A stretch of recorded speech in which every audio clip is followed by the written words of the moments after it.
ஜீரோவோட zero தான் open மோடியோட பட்ஜெட்டையும் நிர்மலா சீதாராமன் பட்ஜெட்டையும். இல்ல வரி வந்து பாதி அப்படியே வாங்குறாங்க, கோடி கணக்கில் வாங்குறாங்க. நிதி எங்க கொடுத்துருக்காங்க? கொடுக்கல. அதனால தான் இந்த கண்டன ஆர்ப்பாட்டம்.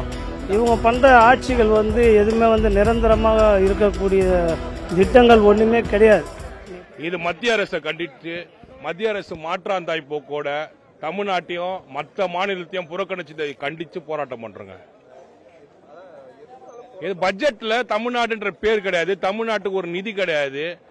ஜனநாயக போக்கே படுகொலை பண்ணிட்டு ரெண்டு ஸ்டேட்டுக்கு மட்டும் முக்கியத்துவம் கொடுத்து ஒரு பட்ஜெட்டை போட்டுருக்காங்க.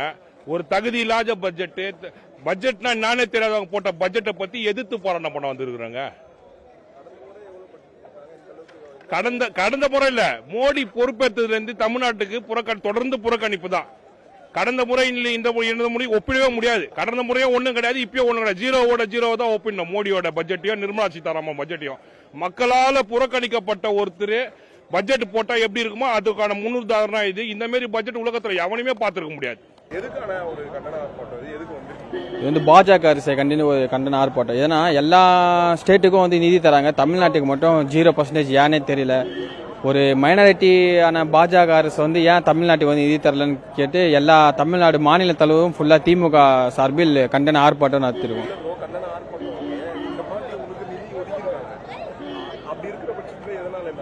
நிதியை எத்தனை கோடி வரி வாங்குறாங்க, எத்தனை கோடி நிதி ஒதுக்குறாங்க. பாஜக அரசு கோடி கணக்கில் வந்து தமிழ்நாட்டில இருந்து வரி வந்து சுரண்டிக்கிறாங்க.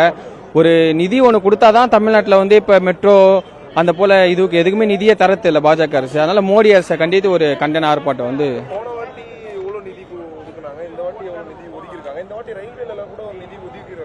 அதில் எந்த நிதி எவ்வளவு வரி வந்து வாங்குறாங்க, வரி வாங்குற அளவுக்கு நிதி ஒதுக்கிறாங்களா? இல்ல வரி வந்து பாதி அப்படியே வாங்குறாங்க, கோடி கணக்கில் வாங்குறாங்க. நிதி எங்க கொடுத்துருக்காங்க? கொடுக்கல. அதனால தான் இந்த கண்டன ஆர்ப்பாட்டம். இந்த ஆர்ப்பாட்டம் வந்து இதோட முடியும்னு தெரியாது. அவங்க இதுக்கப்புறம் எந்த ஸ்டெப்பும் எடுக்கலாம். இது வந்து ஒரு பெரிய ஆர்ப்பாட்டமா திமுக சார்பாகல.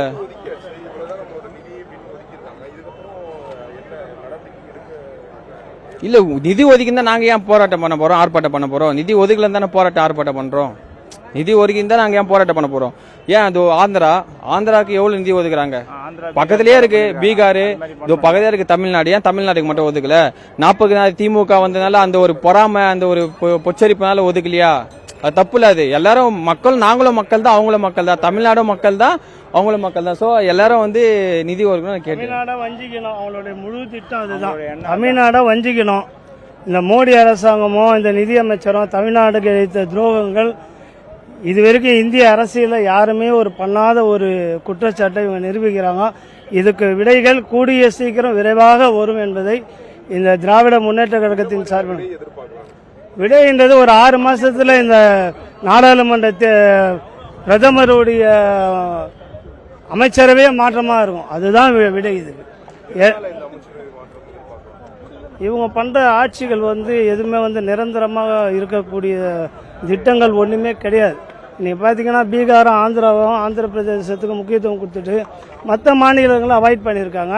இது முற்றிலும் வந்து தவறான விஷயன்றதை வருங்காலம் நிச்சயமாக நிரூபிக்கின்றதை தயவு செய்து தெரிஞ்சுக்கிறோம். இந்த நாடாளுமன்ற தேர்தலை வச்சு இந்த மக்கள் தமிழ்நாட்டை வஞ்சிக்கும் துரோகங்களை கூடிய விரைவில் மீண்டும் நல்ல தீர்ப்பு அளிப்பாங்கன்றது தான் எங்களுடைய கருத்து.